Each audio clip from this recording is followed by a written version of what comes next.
Good morning student. Chapter 7 integral हमने start किया है। एक्सरसाइज 7.11 काफी सारे सम कंप्लीट कर चुके हैं। आज बात करेंगे एग्जांपल की। ओके, काफी सारे एग्जांपल अभी बाकी है तो वो भी कंप्लीट कर देते हैं। आज 4 या 5 एग्जांपल लेते हैं। पहला इलस्ट्रेशन नंबर 30, बहुत ही बढ़िया इलस्ट्रेशन है। ओके, देखो क्या है question. Integration -1 to 2 modulus function x cube minus x. सब जानते हैं मॉड्यूलस फंक्शन के बारे में। Modulus of x is equal to x if x is positive or 0 and modulus of x is equal to minus x if x is negative 10। तो पहले तो यहां पे मॉड्यूलस फंक्शन जो है उसको डिफाइन करना पड़ेगा कि modulus function x cube minus x है तो उसका आंसर क्या आएगा, x क्यूब माइनस x आएगा या फिर x माइनस x क्यूब आएगा। लेकिन वो भी बताना पड़ेगा कि कौन कौन से इंटरवल यहां पे बनते हैं। ओके, तो पहले मैं क्या फाइंड करने वाला हूं, पहले मैं फाइंड करने वाला हूं यहां पे x की जो भी पॉसिबल वैल्यू है वो कैसे, देखो स्टार्ट करता हूं। तो पहले मॉड्यूलस के अंदर जो भी फंक्शन है उसको 0 ले लो। तो here x cube minus x is equal to 0। Now see here from these two, one time x common, then bracket x square minus 1, x square minus 1, x as it is x square minus 1, then factor of x square minus 1 is first factor x minus 1, second x plus 1 is equal to 0. See here, multiplication of these three terms is equal to 0. Then one of them is 0. First x is equal to 0. Second one x is equal to 1 and then x is equal to minus 1. Now I write in increasing order -1, 0 और 1। मतलब यहां पे हमको क्या check करना होगा कि अगर x की वैल्यू -1 से कम है तो modulus function x cube minus x है तो उसका आंसर क्या आएगा, x क्यूब माइनस x या फिर x माइनस एक्स।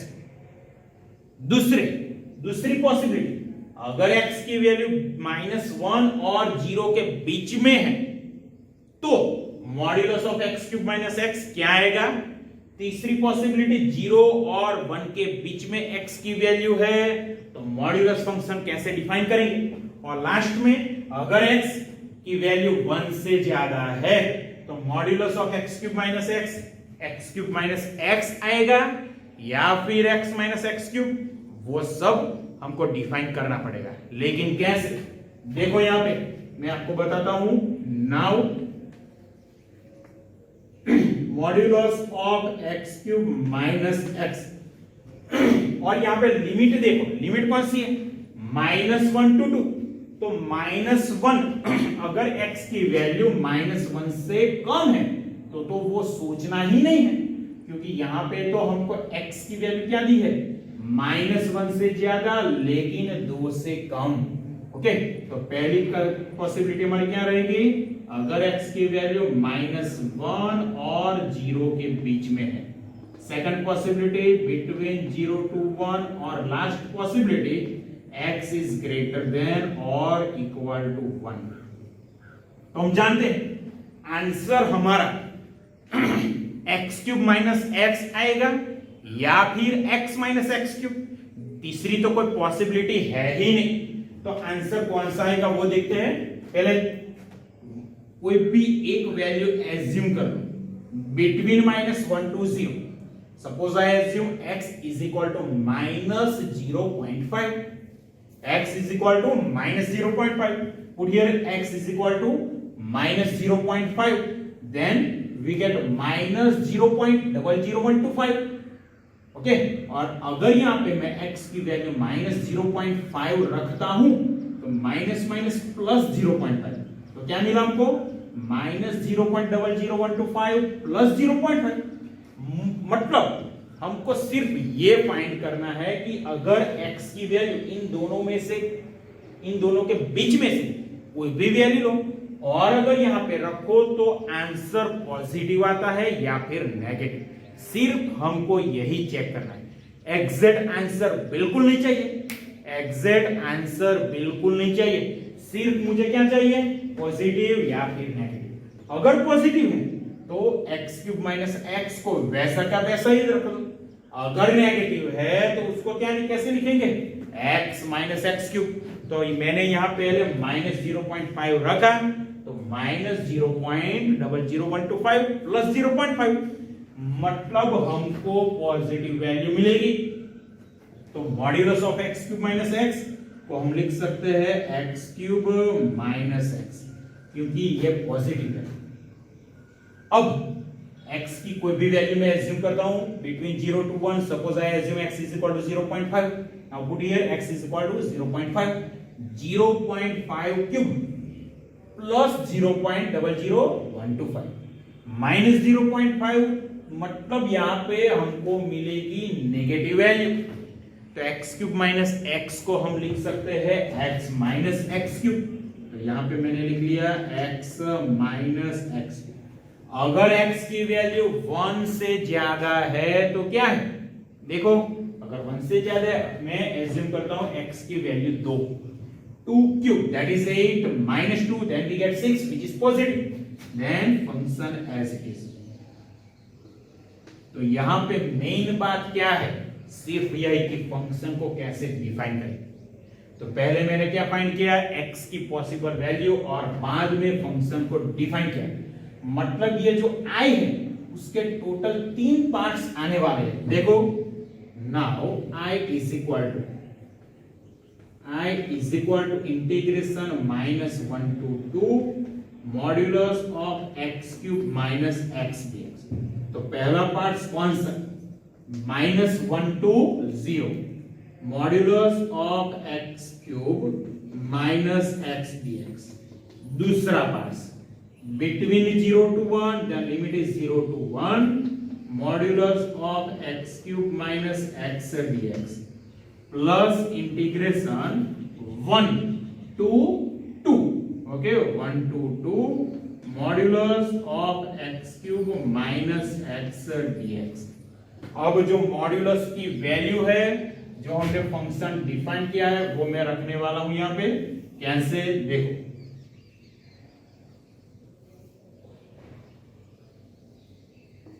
बहुत ही easy. Now I write i is equal to first minus 1 to 0 x cube minus x, यहां पे x की वैल्यू क्या है माइनस 1 to 0, तो modulus of x cube minus x same as x cube minus x.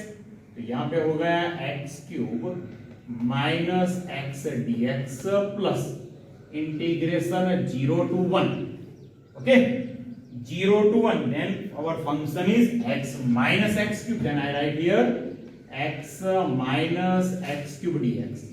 और जो last में है integration 1 to 2, integration 1 to 2 that means value of x is greater than 1 then our function is x cube minus x। अब बहुत ही easy हो गया, सिर्फ इंटीग्रेशन करना बाकी है और बाद में upper limit minus lower limit. देखो यहां पे i is equal to now integration of x which is x raised to 4 divided by minus integration of x square divided by 2 और लिमिट हमारी है minus 1 to 0 plus integration of x which is x square by 2 minus x cube मतलब x raised to 4 divided by 4 0 to 1 plus x cube x raised to 4 divided by 4 minus x square divided by 2 limit 1 to 2, okay. अब मैं limit apply करता हूं, देखो I is equal to first I put upper limit then I put x is equal to 0 here, then both term are 0 minus now I apply lower limit then I put x is equal to minus 1 minus 1 raised to 4, that is 1 by 4, minus 1 by 2. तो ये जो पहला bracket है वो खत्म, दूसरा put x is equal to 1, then 1 by 2 minus 1 by 4 and minus lower limit which is 0, and second bracket is also complete. Now next bracket plus, now I put x is equal to upper limit which is 2, put here 2 raised to 4, 16 divided by 4, we get here 4 minus 2 square, 4 by 2 which is 2, minus, now I put lower limit, that means I put x is equal to 1 here, then 1 by 4 minus 1 square which is also 1 by 2. Now simplify all the bracket. 1 by 4 minus 1 by 2, 1 by 4 minus 1 by 2, we get minus 1 by 4, coefficient is also negative, then we get here plus 1 by 4, 1 by 2 minus 1 by 4, okay, then 1 by 2 minus 1 by 4, same, we get plus 1 by 4, plus 4 minus 2, we get plus 2, and 1 by 4 minus 1 by 2, we get here minus 1 by 4, but coefficient is also minus, and we get here plus 1 by 4. Now see here 1 by 4 plus 1 by 4 plus 1 by 4, 3 times.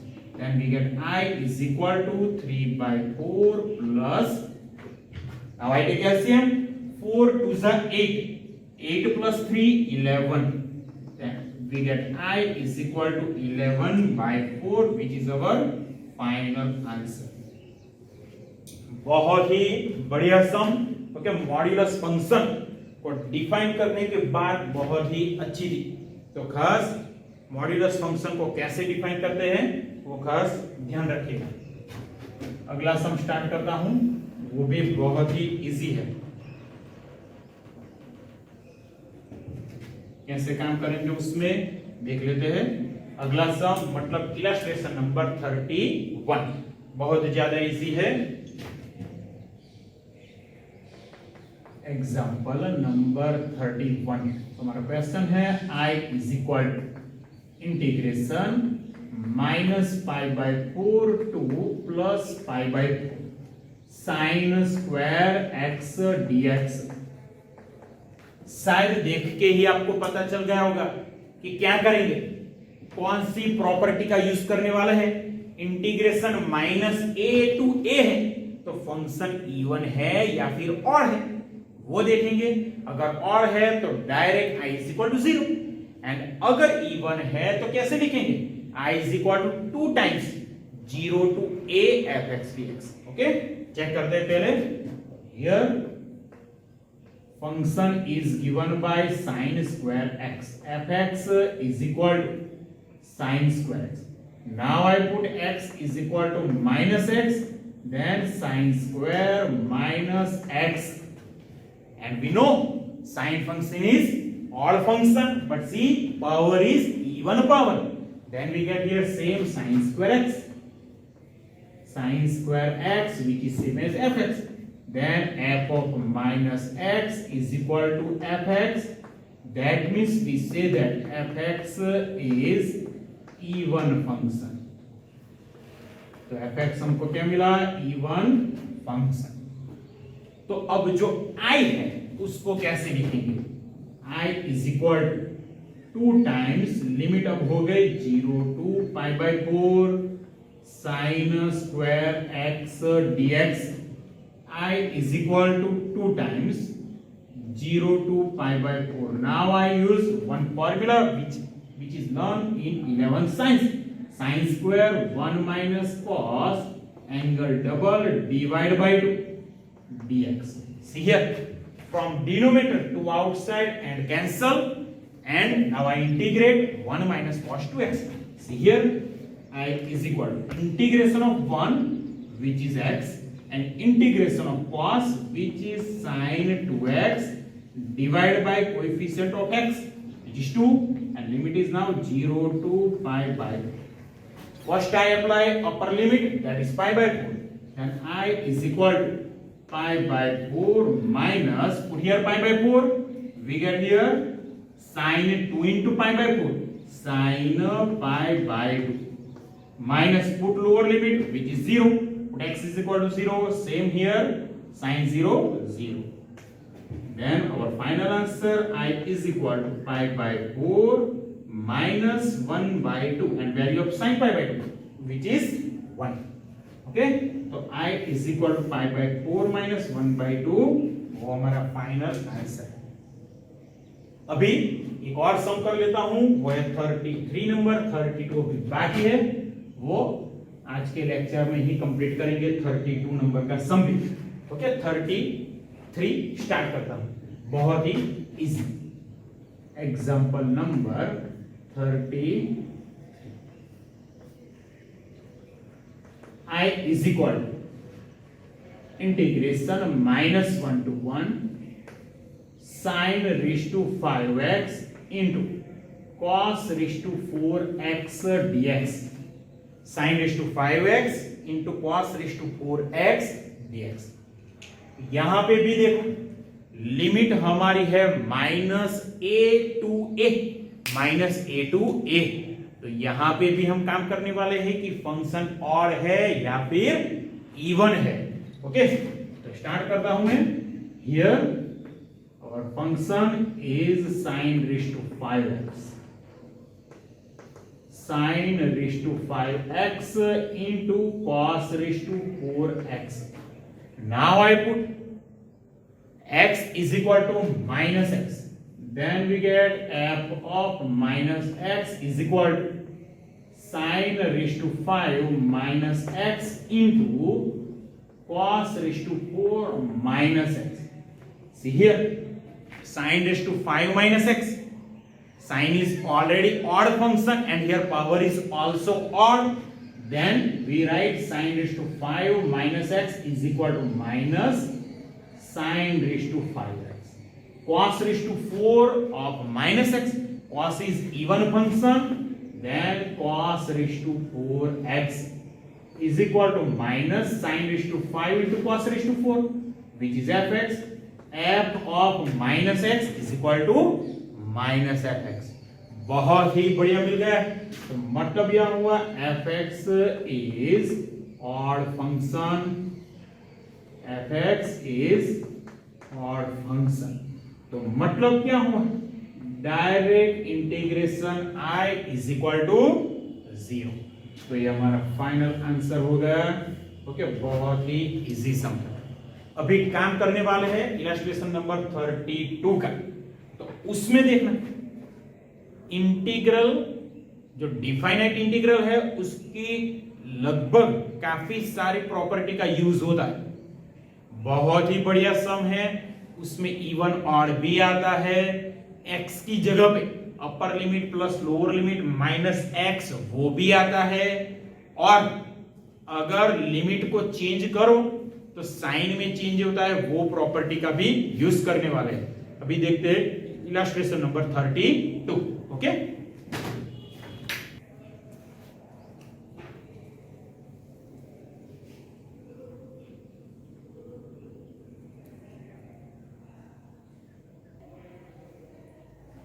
चलो बच्चों भी start करता हूं illustration number 32।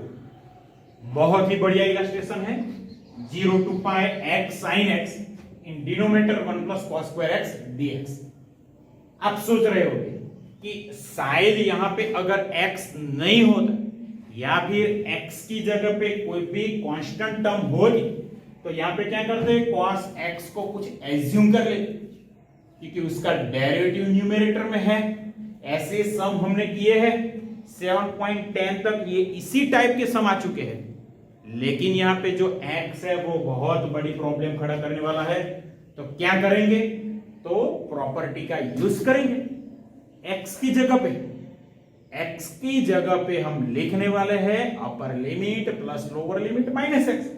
That means I put x is equal to I minus x। See here I is equal to integration 0 to pi minus x into sin pi minus x in denominator 1 plus cos square pi minus x dx I is equal to integration 0 to pi minus x वैसा का वैसा ही। अब देखो यहां पे sine के साथ pi minus x और कॉस के साथ भी, तो pi minus x it's second quadrant, और in second quadrant sine function is always positive but cos function is negative and function doesn't change. Then I write sin pi minus x is equal to sin x, but see in denominator cos function is already negative but power is now here even power. Then I write cos square x, okay, 1 plus cos square x dx. Now see here sin x upon 1 plus cos square x dx. First multiply with this pi and then multiply with x. Then I write I is equal to integration 0 to pi into sin x in denominator 1 plus cos square x dx minus integration 0 to pi in numerator x into sin x upon 1 plus cos square x dx. तो ये देखो दूसरी term क्या है, दूसरी term बिल्कुल हमारा question है, मतलब इसकी जगह पे मैं लिख सकता हूं i। और अब देखो यहाँ पे ये जो पाई है वो तो कांस्टेंट है, तो क्या करेंगे पाई को बाहर निकाल देते हैं, बाद में बच गया हमारे पास sin x and in denominator 1 plus cos square x। तो यहां पे मैं एज्यूम करने वाला हूं cos x is equal to t। देखो suppose cos x is equal to now derivative of cos which is minus sin x dx, which is minus sin x dx is equal to dt minus dt opposite, then sin x dx is equal to minus dt। तो ये जो पूरा function है उसमें मैंने variable change कर दिया, x की जगह पे हो गया हमारा t, लेकिन अभी भी लिमिट x की ही है, तो लिमिट मुझे चाहिए t। कैसे देखो if x is equal to 0 then t is equal, put here x is equal to 0, we know the value of cos 0 which is 1, and if x is equal to pi then t is equal to, see here put x is equal to pi here, then value of cos pi which is minus 1।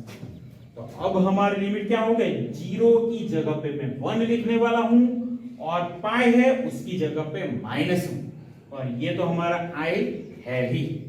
देखो आगे काम करता हूं,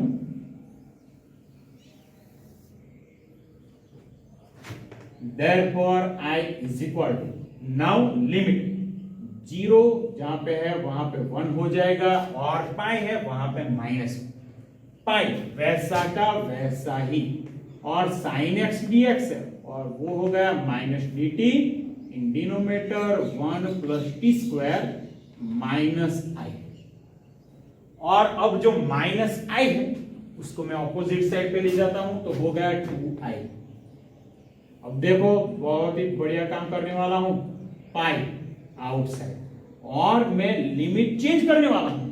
अगर मैंने limit change की तो क्या फर्क पड़ेगा, तो माइनस आएगा, तो माइनस आएगा और ये माइनस हो जाएगा पॉजिटिव, तो हमारा लिमिट हो गया -1 to 1 dt upon T square plus 1। अब फंक्शन देखो कैसा है, -a to a टाइप का, तो अब मैं चेक करने वाला हूं ये फंक्शन इवन है या फिर ऑड है। देखो हियर f ऑफ t क्या function 1 upon t square plus 1। तो इवन और ऑड चेक करने के लिए मुझे यहां चाहिए t की जगह पे minus is equal to 1 upon minus t square plus 1 minus t square which is t square then 1 upon t square plus 1। तो फंक्शन में कोई भी चेंज नहीं है, तो ये हो गया हमारा एफ ऑफ टी। तो हम कह सकते हैं कि F of T is even function. मतलब जो फंक्शन है वो इवन है, तो उसको कैसे लिखेंगे?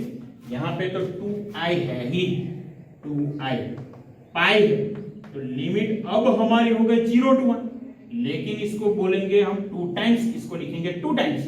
फंक्शन वैसा का वैसा ही dt upon t square plus 2 cancel, then i is equal to pi integrate the function, and our function is 1 upon t square plus a square, 1 upon x square plus a square। तो कौन सा formula? 1 upon a tan inverse x upon a, लेकिन यहाँ a की value भी 1 है, तो यहाँ पे इंटीग्रेशन हो जाएगा tan inverse t, limit 0 to 1, then I is equal to pi, first I apply upper limit, that means tan inverse 1 minus tan inverse 0, and we know the value of tan inverse 1, which is pi by 4. I write here I is equal to pi bracket tan inverse 1 which is pi by 4, tan inverse 0 which is 0. Okay, now multiplication of pi and pi by 4, we get our final answer pi square by, ये हमारा final answer हो गया।